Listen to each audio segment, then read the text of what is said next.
Señor, muchas gracias. De verdad, muchísimas gracias por sostenernos y fortalecernos. Tú nos sostienes con cada promesa y nos fortaleces con convencernos, con mostrarnos la bendición de tus mandamientos.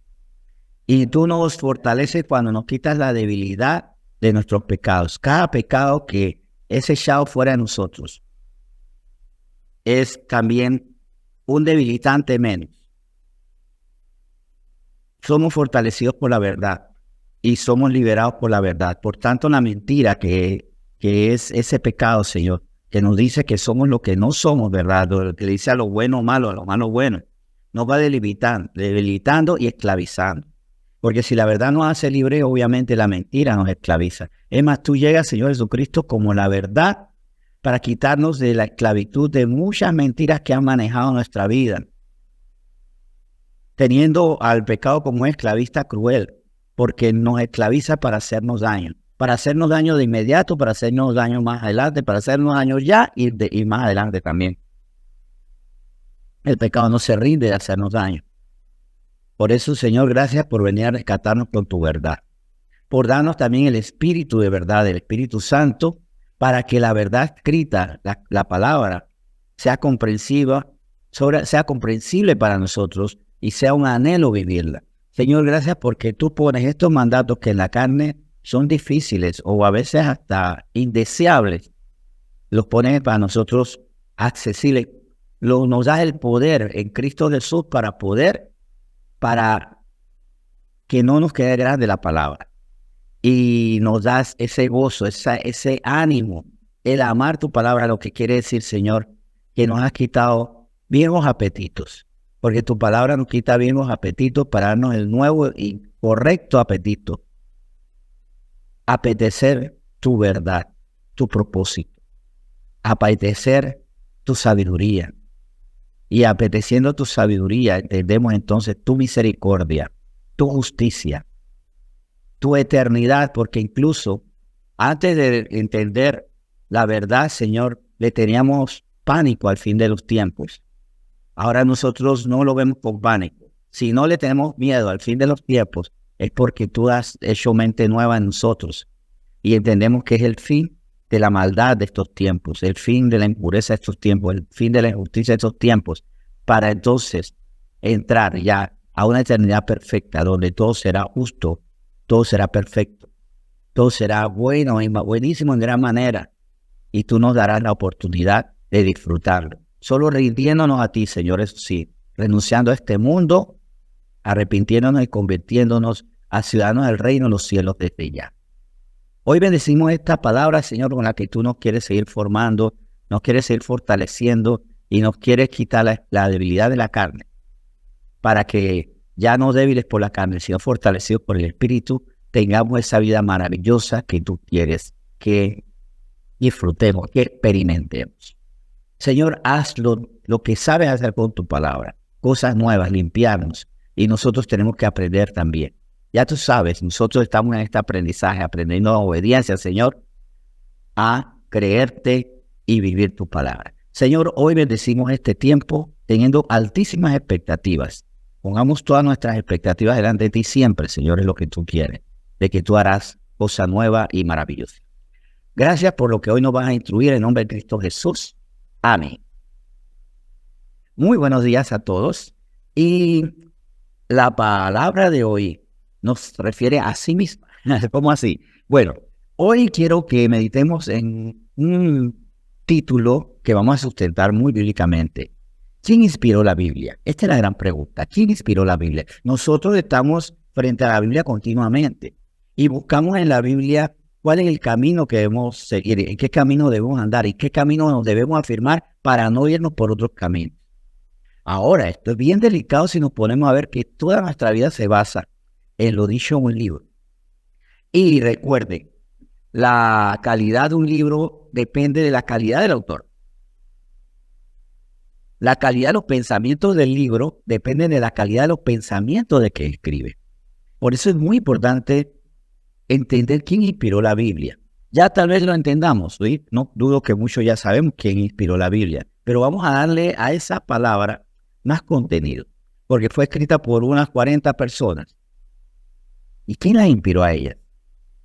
Bueno, en la segunda carta de Timoteo, del versículo 16 y 17, bueno, segunda de Timoteo capítulo 3, no había dicho el capítulo, segunda de Timoteo capítulo 3, del 16 al 17, nos deja bien claro que es la Biblia la recopilación de diferentes hombres que se inspiraron por sí mismos, buscando el bien, queriendo hacer algo correcto o tal vez no, o algo superior a ellos. Dice 2 Timoteo 3, 16 al 17. Toda la escritura es inspirada por Dios. Bueno, ya con eso ya sabemos quién la inspira. ¿Qué quiere decir esto? ¿Y en qué nos beneficia que Dios inspire la Biblia? Toda la escritura es inspirada por Dios y útil para enseñar, para redarguir, para corregir, para instruir en justicia, a fin de que el hombre de Dios sea perfecto, enteramente preparado para toda buena obra.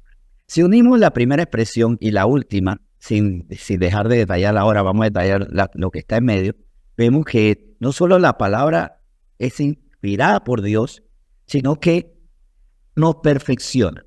Recuerden que si Dios es perfecto, sus pensamientos son perfectos. Y si sus pensamientos perfectos son completamente aceptados por nosotros, esos pensamientos van a perfeccionarnos a nosotros y nos van a preparar para toda buena obra. Miren, es muy legítimo y yo sé que es así, que mucha gente quiere hacer buenas cosas. Hay gente que quiere hacer cosas malas, eso no lo vamos a dudar.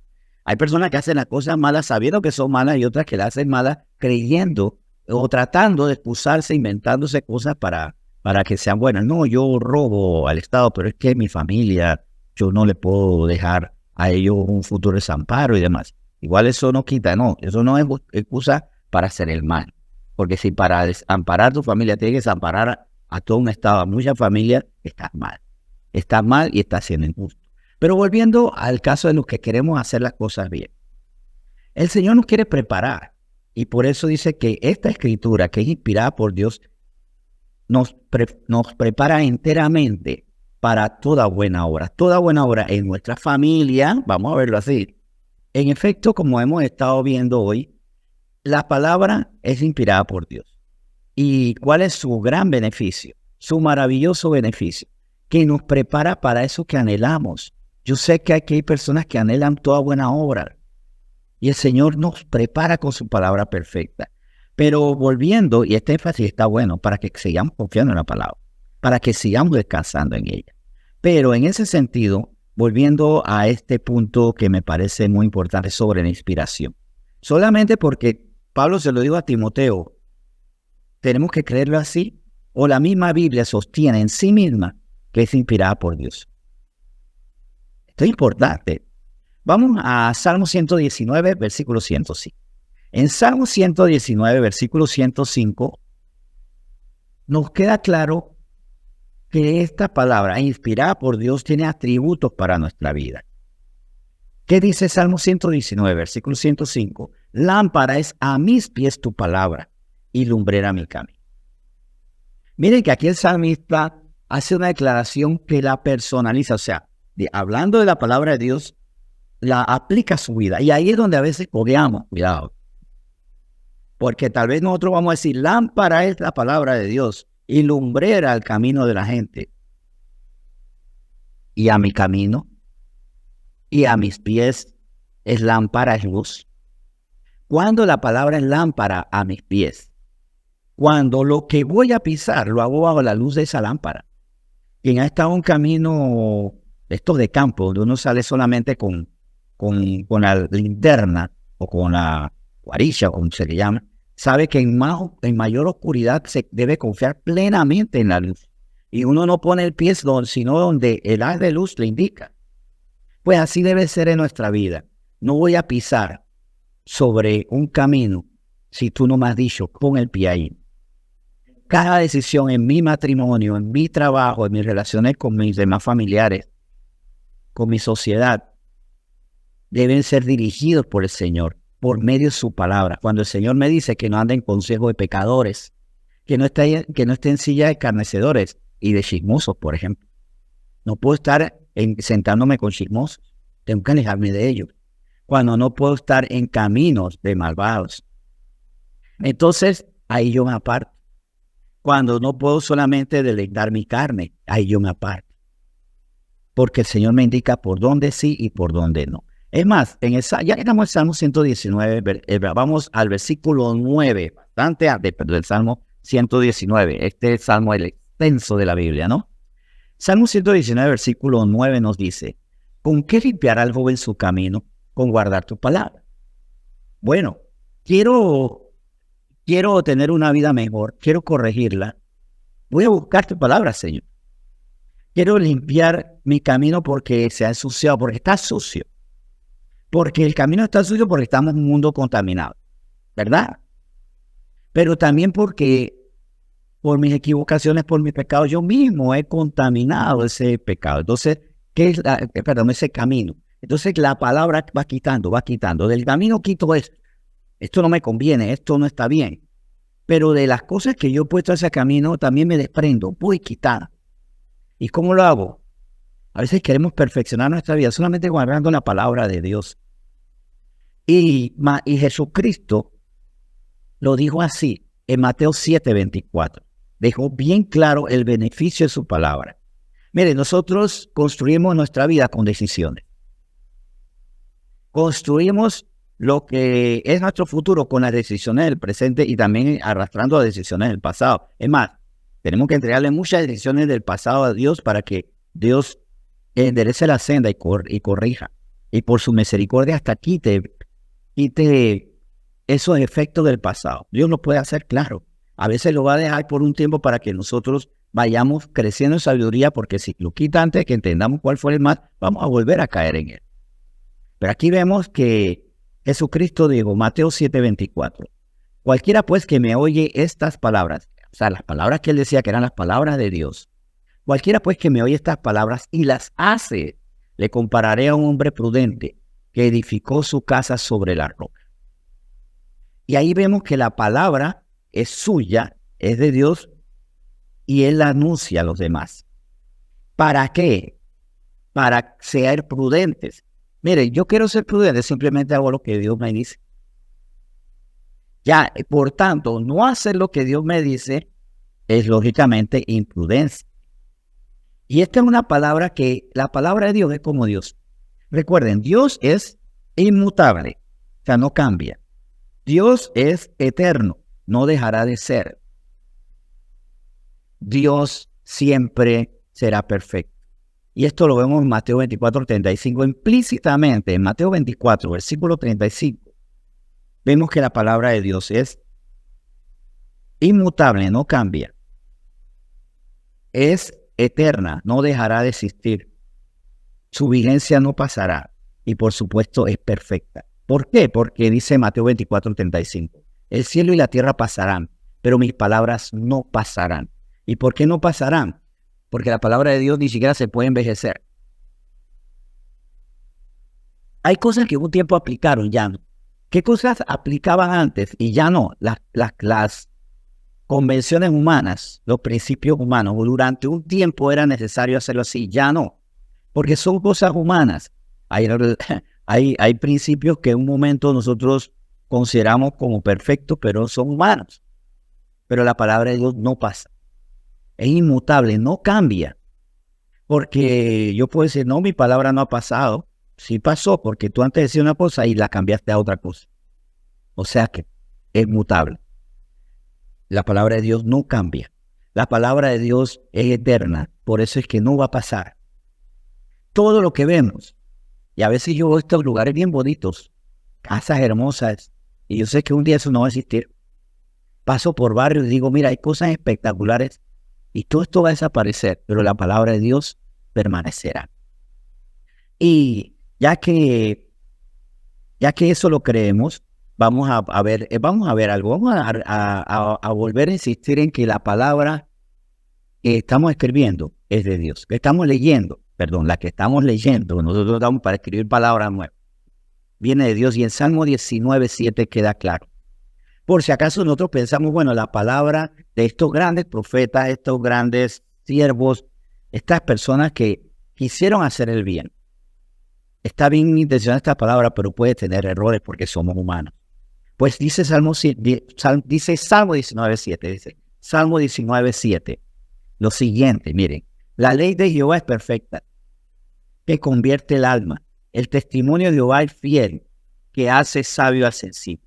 2 veces deja claro que tanto la ley, que son las enseñanzas, los estatutos, las escrituras, y el testimonio de su obra reflejado en la palabra, es de Dios.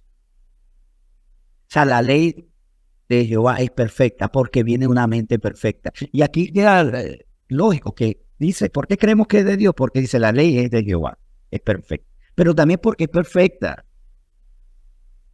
Porque solamente la perfección puede ser tal si no hay en ella error.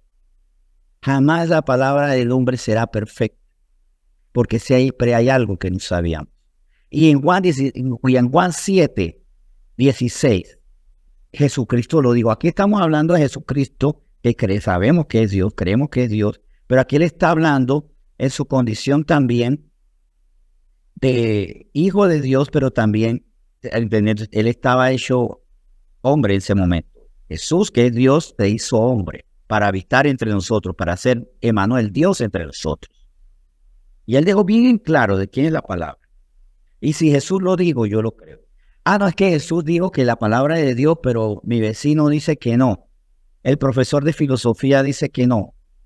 La persona esta, el influencer, dice que no. Y ahí es donde yo tengo que tomar decisiones. ¿A quién le creo? Yo le creo a Jesucristo. Porque Él dijo hasta lo que nadie, ni el profesor de filosofía, ni el vecino, ni el influencer, ni nadie puede decir y cumplirlo. Y él iba a vencer a la muerte y la vence. Que Él estaría 3 días en la tumba, pero su cuerpo no vería corrupción y saldría venciendo la muerte. Así que si digo la verdad en eso, que nadie puede cumplir, en todo dijo la verdad. Dice Juan 7:16, Jesucristo dijo, Jesús le respondió y dijo, mi doctrina no es mía, sino de aquel que me envió. ¿Y quién le envió? Bueno, de tal manera amó Dios al mundo que envió a su Hijo unigénito para que todo el que en él cree no se pierda, mas tenga vida eterna. O sea, Dios lo envió y la palabra que estaba Jesucristo anunciando venía del Padre. O sea, es perfecta. Por eso creemos que la palabra es perfecta porque viene de Dios. De hecho, Proverbios 30, versículo 5 lo insiste. Insiste que lo que nosotros estamos viendo cuando abrimos nuestras Biblias es la palabra de Dios. Y no solo es palabra de Dios, sino que tiene una condición perfecta y un beneficio perfecto. Proverbios 35, vamos a ver quién es la palabra, vamos a ver cómo es esa palabra y qué beneficio nos genera. Y vamos a ver, esto es interesante, si nosotros estamos viviendo estas 3 zonas, en estas 3 zonas, haciendo una sola para estar seguros. Proverbios 35 dice, toda palabra de Dios es limpia. Él es escudo a los que en Él esperan. Toda palabra de Dios. De una vez dice, la palabra que vemos en las Escrituras es de Dios. Bien. ¿Y cómo esa palabra? Es limpia. Toda palabra de Dios es limpia. Qué bonito que sea limpia. ¿Y eso cómo me beneficia a mí? Bueno, Él es escudo a los que en Él esperan. Si yo espero en Dios y en el cumplimiento de su palabra, porque yo sigo sus ordenanzas, pero también confío en sus promesas, Él mismo me va a proteger. Él me protege. De hecho, me protege de muchas cosas que nos buscamos, porque de nuestra boca salen palabras que no son de Dios. Palabras necias, palabras temerarias, palabras imprudentes, palabras desafiantes, palabras equivocadas, y que en las equivocaciones ahí es donde la gente nos agarra y nos atrapa para hacernos daño. Pero en Proverbios 2:6, Él también nos muestra cómo su palabra es un escudo, si en esa palabra, si en Él esperamos. Dice Proverbios capítulo 2, versículo 6, porque Jehová da la sabiduría, y de su boca viene el conocimiento y la inteligencia. Esto se cumple en nosotros cuando buscamos en la palabra la respuesta para cómo vivir, cómo ser instrumentos para un mundo en oscuridad y que necesita la luz de la verdad. Esto también nos beneficia en términos personales, íntimos, en el hogar, un hogar donde la palabra de Dios reina, es un hogar que va a evitar muchos dolores de cabeza y al contrario, va a dar pasos firmes. Con la palabra en la que yo creo, también le ofrezco a mi descendencia, le ofrezco un camino correcto, un camino adecuado, un camino seguro. Mire, el mejor regalo que puede hacer un padre, una madre, es empezar a formarse en la palabra para presentársela a su hijo. Por eso es que es bonito cuando antes de los hijos o cuando los hijos están muy pequeños uno reconocer la palabra para luego no tener que dar muchas explicaciones. Ay, ¿por qué no me dijiste esto antes? Es más, no esperemos que nuestros hijos digan, ¿por qué no me lo dijiste antes? Sino que antes que ellos entiendan ya nosotros conocer esta palabra para instruirla y para que esa palabra sea escudo para nuestros hijos. Porque Dios da la sabiduría, sí, y de su boca viene el conocimiento y la inteligencia, sí. Pero esto también me lleva a entender por qué la palabra de Dios dada a los profetas fue correcta. Porque Dios les dio la sabiduría y de la boca de él vino el conocimiento y la inteligencia. Es más, yo les invito a que hagan un ejercicio muy bonito, interesante. Busquen todos los profetas, mayores y menores. Bueno, Daniel al principio no dice estas palabras porque él entra en un contexto histórico, pero de ahí prácticamente todos los otros libros prácticamente comienzan con profecía de Abdías.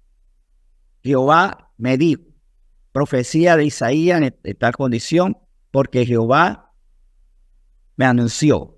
Vemos que normalmente los profetas, aunque pusieran su nombre, siempre decían, para respaldar, Dios me mostró, me dijo, me indicó, me dictó, me enseñó para anunciar. Así que en ellos, en cada profeta se cumplió Proverbios 12 cuando dice, porque Jehová da la sabiduría y de su boca viene el conocimiento y la inteligencia. Miren, lean busquen cuántos profetas comienzan dando su nombre, pero inmediatamente Jehová me dijo, me llevó me enseñó. Y vamos a ver que en ellos se cumplió Proverbios 12. Ahora, hagan el ejercicio. ¿Cuántos profetas se dieron crédito a sí mismos? Ninguno. Además, Daniel no comienza hablando, Jehová me mostró, me dijo, me enseñó, me dictó, me dictaminó.